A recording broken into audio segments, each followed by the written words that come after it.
Na tukisalia huko Jamhuri ya Kidemokrasia ya Kongo, mgogoro wa kisiasa na kiusalama kati ya serikali ya Jamhuri ya Kidemokrasia ya Kongo na kundi la waasi la AFC na M23 bado hajaweza kufikia suluhu licha ya kupelekwa kwa rasimu mpya ya makubaliano kwa pande zote wiki iliyopita.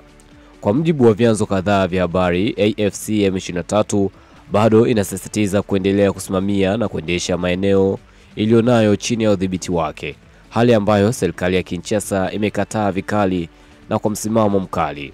Nikinukuu, tutaendelea kuongoza maeneo tunayodhibiti hadi pale haki ya kweli na usawa utakapopatikana kwa watu wetu, chanzo kutoka ndani ya AFC M23 kimenukuliwa kikisema. Serikali ya DRC kwa upande wake imeendelea kusisitiza kuwa haitaacha mamlaka kitaifa kwa kundi lolote lisilo halali.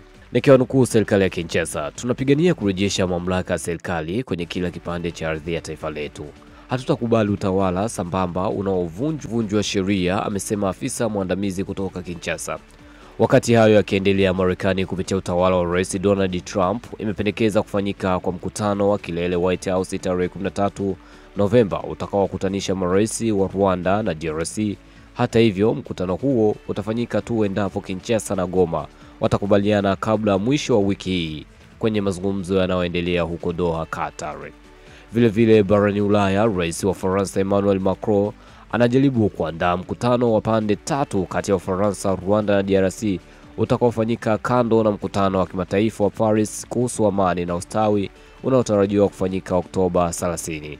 Kwa mjibu wa taarifa zilizothibitishwa, timu ya awali ya Rais Felix Tshisekedi tayari ipo mjini Paris kujiandaa kwa tukio hilo muhimu la kidiplomasia.